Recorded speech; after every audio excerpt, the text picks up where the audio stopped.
Hello everyone, this is Shalini Mishra and welcome to our channel which is Sambhav yes we can. और यहाँ पर हम लोग डिस्कस करने वाले हैं बहुत ही प्रोमिनेंट थिंकर के बारे में और थोड़ा सा शॉर्ट में ही डिस्कस करेंगे। अगर आप लोगों की डिमांड होगी तो इनके बारे में हम एक वीडियो जरूर अलग से लेकर के आएंगे। इनके कॉन्सेप्ट क्या है, इन्होंने कौन कौन से कॉन्सेप्ट पर, कौन कौन सी थ्योरी पे काम किया है, तो उसके बारे में हम लोग जरूर डिस्कस करेंगे। बट यहाँ पर जितने रिलेटेड फैक्ट्स हैं वहाँ उस पर डिस्कस करने वाले हैं हम लोग।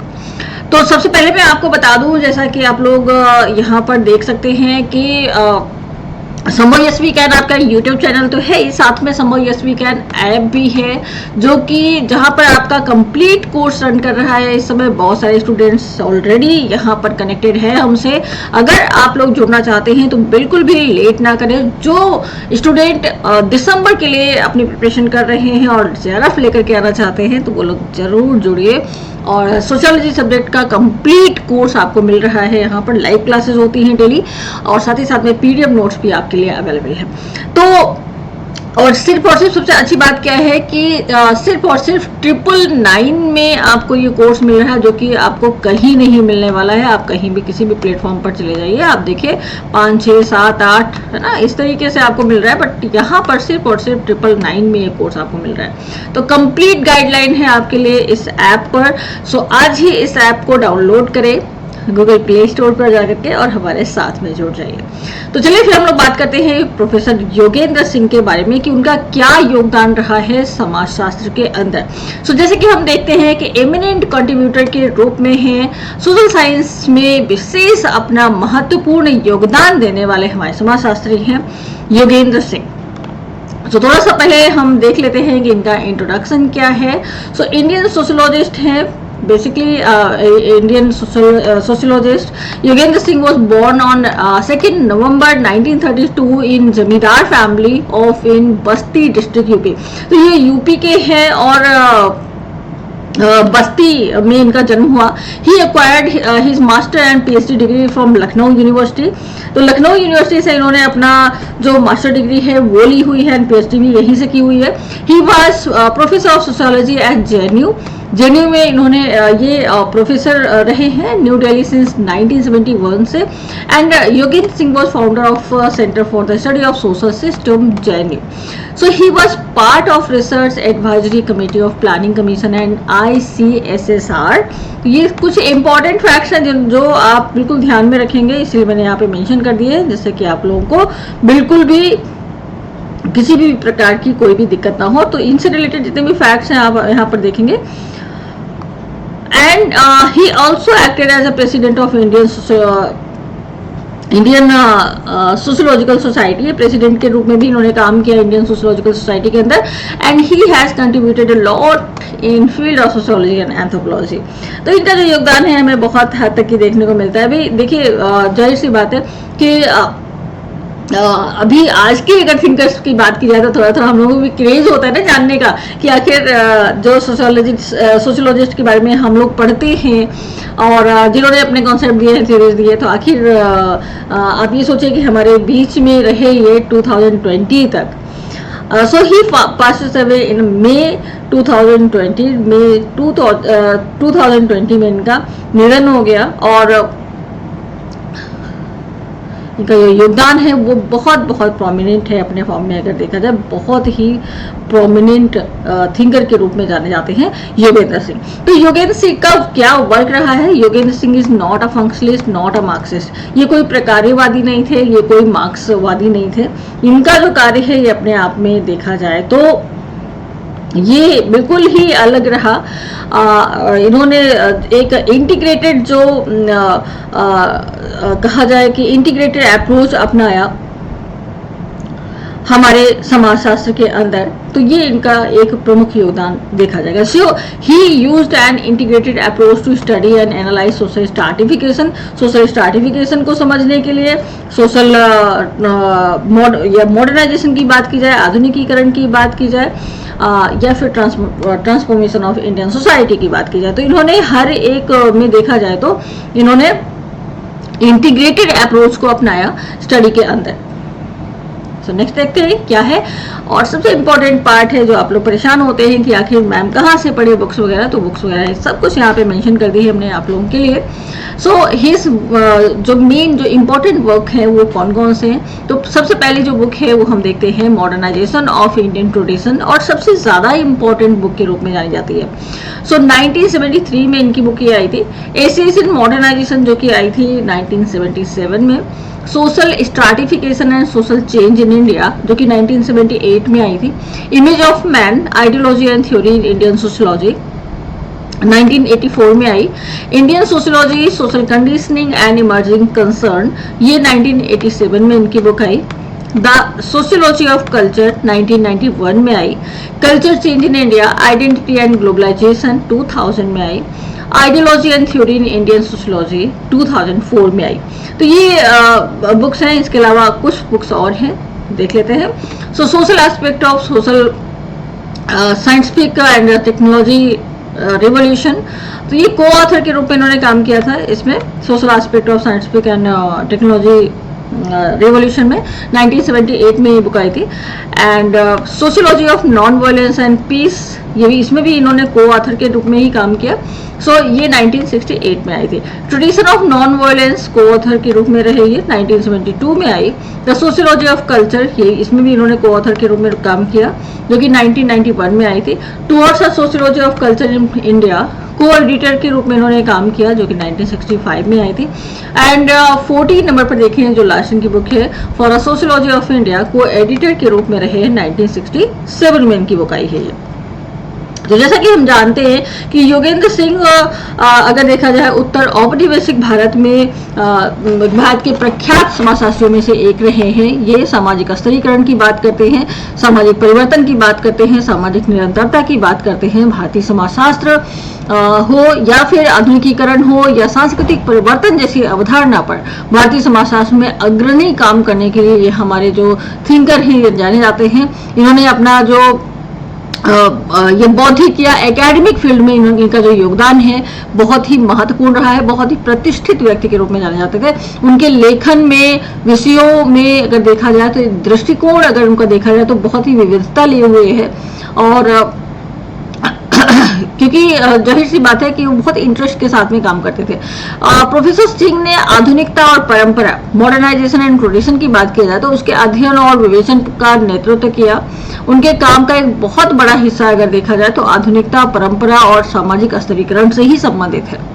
भारतीय समाज को प्रोफेसर योगेंद्र सिंह ने समझने के लिए और उसका विश्लेषण करने के लिए, जैसा कि मैंने बताया था कि इंटीग्रेटेड अप्रोच का इन्होंने यूज किया। इन्होंने ना तो फंक्शनलिस्ट अप्रोच इन्होंने यूज किया और ना ही मार्क्सिस्ट अप्रोच यूज किया। तो ये बहुत ही बड़ी बात थी और इसलिए हम देखते हैं कि सबसे ज्यादा इंपॉर्टेंट जो इनकी बुक देखी जाती है मॉडर्नाइजेशन ऑफ इंडियन ट्रेडिशन, ये सबसे ज्यादा महत्वपूर्ण बुक के रूप में इनकी देखी जाती है। बहुत सारे मोनोग्राफ भी इन्होंने लिखे हैं, बहुत सारी बुक्स लिखी हैं इन्होंने, लेकिन बाकी ये जो इनकी बुक है ये काफी ज्यादा इंपॉर्टेंट है।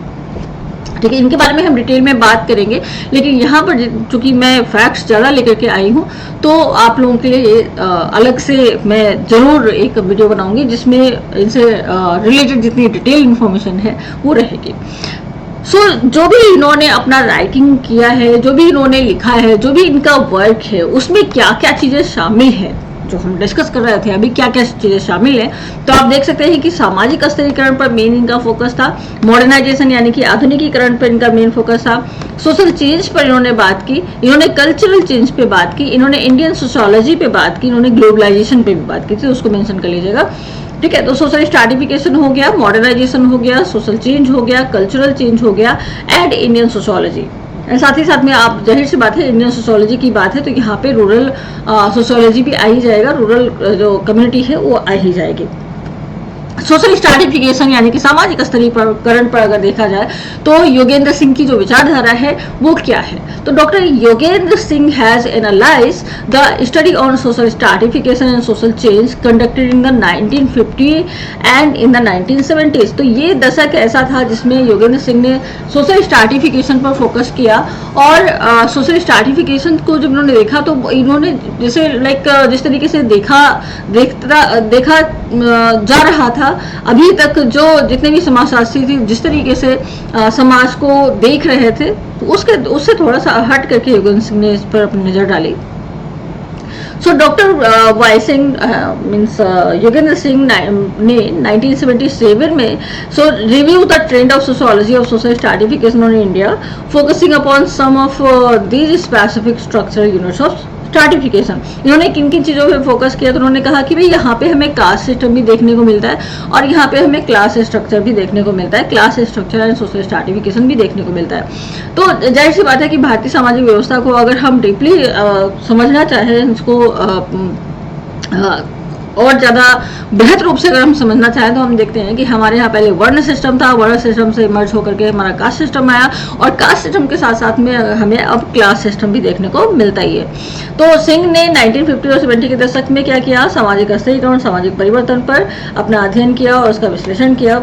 और सिंह अस्थिरीकरण की कुछ विशिष्ट संरचनात्मक इकाइयों पर ध्यान केंद्रित करते हुए भारत में सामाजिक अस्थिरीकरण के समाजशास्त्र की प्रवृत्ति की समीक्षा करते हैं। तो समीक्षा इन्होंने किस किस फॉर्म में की है, जैसे मैंने कहा कि तो एक तो जो पहला पॉइंट है जाति व्यवस्था और सामाजिक अस्थिरीकरण के रूप में की है, और जो दूसरा पॉइंट है वो है वर्ग संरचना और सामाजिक अस्थिरीकरण। तो इन दोनों ही फॉर्म में इन्होंने इसको एनालाइज किया।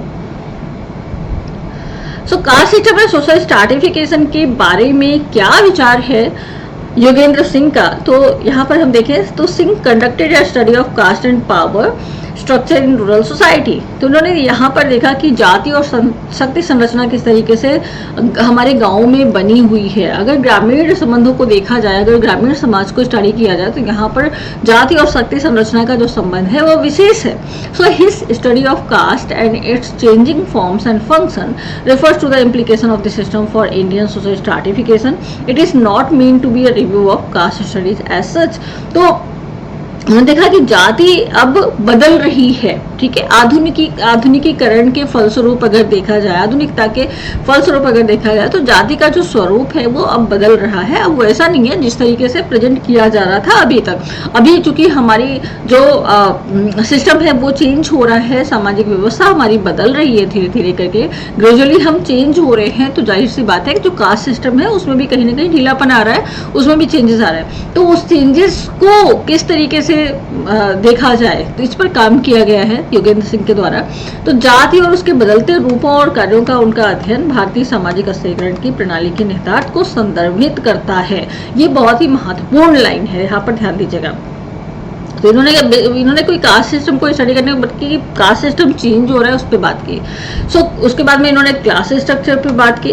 क्लास स्ट्रक्चर क्या है, तो जैसे कि देखते हैं the class element in the social stratification in India is originally organically connected with the caste stratification, although for restrict purpose a conceptual distinction should be made. An important theoretical issues that arises in the context is of the nature of class, whether it is a universal or particularistic category. हम देखते हैं Marxist जो approach है वो लेकर के आया कि क्लास बेस्ड जो है सोसाइटी है, उन्होंने ही कहा ये था कि वर्ग संघर्ष का इतिहास रहा है। अगर इतिहास समाजों का जो इतिहास है वो वर्ग संघर्ष का इतिहास रहा है, मतलब क्लासेस जो है हमेशा से मौजूद रहे हैं अगर हम प्रिमिटिव सोसाइटी को छोड़ दें। तो इस तरीके से जो अप्रोच था, इस तरीके से जो विचारधारा थी वो मार्क्सिस्ट अप्रोच में हमें दिखाई देती है। लेकिन यहाँ पर इनका कुछ ऐसा मानना नहीं था। तो भारत में सामाजिक अस्थिरीकरण में वर्ग तत्व मूल रूप से जाति अस्थिरीकरण से जुड़ा हुआ है। हालांकि अनुमानात्मक उद्देश्यों के लिए एक वैचारिक भेद किया जाना चाहिए। इस संदर्भ में जो एक महत्वपूर्ण सैद्धांतिक मुद्दा उठता है कि वर्ग की प्रकृति क्या है, चाहे वो सार्वभौमिक हो या विशिष्टानी हो। तो मार्क्सवादी और गैर मार्क्सवादी समाजशास्त्र में वर्ग को एक सार्वभौमिक घटना के रूप में देखा जाता है कि ये तो यूनिवर्सल है, वर्ग तो हमेशा ही मौजूद रहे हैं हर एक समाज में।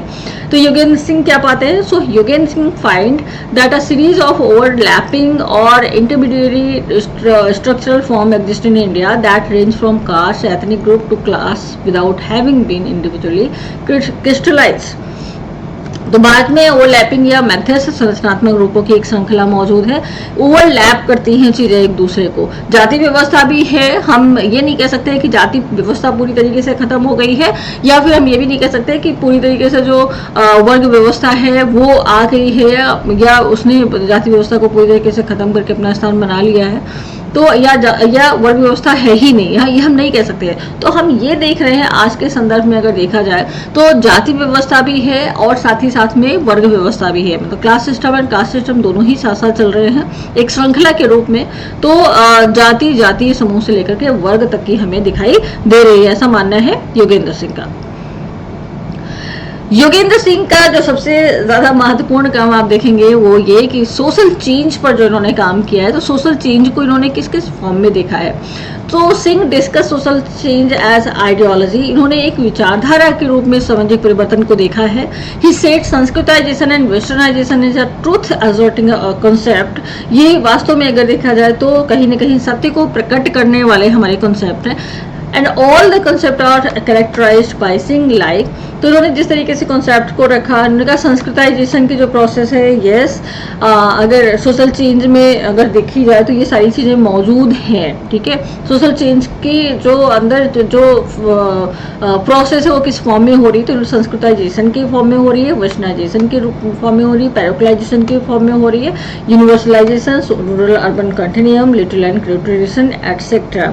तो ये एक ग्रेट कंट्रीब्यूशन रहा है वायन सिंह का, मतलब इन्होंने विशेषताएं बताई हैं। हालांकि हम देखते हैं संस्कृताइजेशन, वेस्टर्नाइजेशन, ये सारी चीज़ें जो है वो ये सारे कॉन्सेप्ट जो है हमारे श्रीनिवास जी के हैं। लेकिन उन्होंने जब सोशल चेंज की बात की तो उन्होंने इसकी जो प्रासंगिकता है उसके बारे में बात की कि हाँ भाई ये सारे के सारे जो कॉन्सेप्ट हैं वो कहीं ना कहीं बहुत ही इम्पोर्टेंट रोल निभा रहे हैं, दिखा रहे हैं सोशल चेंज को। योगेंद्र सिंह और मॉडर्नाइजेशन पे इनकी विचारधारा क्या है। तो मॉडर्नाइजेशन की बात करें तो ये सब कंपोजिट कॉन्सेप्ट के फॉर्म में हमें दिखाई देता है मॉडर्नाइजेशन का concept. It is also an ideological concept, ये भी कहीं ना कहीं एक विचारधारा के रूप में ये कॉन्सेप्ट हमें दिखाई देता है। द मॉडल्स ऑफ मॉडर्नाइजेशन को vary with the choice of ideology, the composite nature of this concept renders it pervasive in the vocabulary of social science and evoke its kinship with concept like development, growth, evolution, progress। ये बहुत सारे concept हैं जो कि modernisation के साथ में कहीं ना कहीं जुड़े हुए हैं। आप लोगों ने जब मॉडर्नाइजेशन की प्रोसेस पढ़ा होगा तो आपने देखा होगा कि विकास की बात भी आती है, प्रगति की बात भी आती है, विकास की बात भी आती है और ग्रोथ यानी वृद्धि की बात आती है। तो ये सारी जो चीज़ें हैं वो आधुनिकीकरण की प्रक्रिया के साथ में जुड़ी हुई हैं, ये सारी अवधारणाएं जुड़ी हुई हैं। तो कहीं ना कहीं इसके साथ जो विशेष संबंध है उसको दिखाती हैं। सब basic problematic of modernisation third world nation is ideological, particularly when we examine the modernisation ideology in India. तो तीसरी दुनिया के देशों में अगर देखा जाए तो आधुनिकीकरण की जो मूल समस्या है वैचारिकता के रूप में है, खासकर जब हम भारत में आधुनिकीकरण की विचारधारा की जांच करते हैं। तो ये सारी चीज़ें कुछ मैंने यहाँ पे जो छोटे छोटे पॉइंट हैं वो यहाँ पे मैंने मेंशन कर दिए हैं।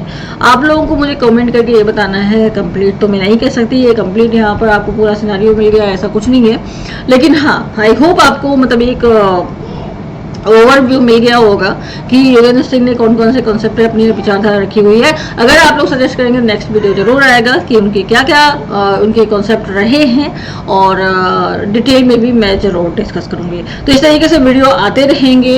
आई होप आपको पसंद आया होगा, तो पसंद आए तो भाई लाइक करिए और सब्सक्राइब करिए और साथ ही साथ में शेयर भी करिए। सो मैं यहाँ पर एक चीज़ और मेंशन कर दूँ कि in the book of on essay on modernisation in India, Singh क्या करते हैं, Y Singh has analyse the varied and complex process involve in the modernisation in India, the force released by it in their bearing on stability, creativity and development in India as a dynamic nation and composite civilisation. भारत में आधुनिकीकरण पर निबंध जब इन्होंने book लिखी अपनी, तो इसमें सिंह ने क्या किया कि भारत में आधुनिकीकरण में शामिल जो विविध और जटिल प्रकार की जो प्रक्रियाएं हैं उसके रूप में उसके रूप को कहीं ना कहीं प्रकट किया। कोई ना कोई कुछ ना कुछ गतिशीलता तो चली रही है, जाहिर सी बात है। तो गतिशील राष्ट्र के रूप में या फिर जो विकासशील राष्ट्र के रूप में भारत में स्थिरता, रचनात्मकता और उसके विकास पर उनके प्रभाव का विश्लेषण किया गया है वाई सिंह के द्वारा अपनी इस बुक में, essay on modernisation in India. तो ये सारी चीज़ें हैं प्रोफेसर योगेंद्र सिंह से रिलेटेड, और जैसे कि आप जानते हैं कि क्वेश्चन जरूर आता है इनसे रिलेटेड, तो आप लोगों को इनसे रिलेटेड जो फैक्ट्स हैं, जो नॉलेज है वो जरूर होनी चाहिए। तो आई होप आप लोगों को ये वीडियो पसंद आया होगा। So thank you everyone. And like करिए, सब्सक्राइब करिए एंड अपने फ्रेंड सर्कल में इसको शेयर जरूर करिए। चलिए फिर हम लोग मिलेंगे अपने नेक्स्ट सेशन में। Thank you everyone.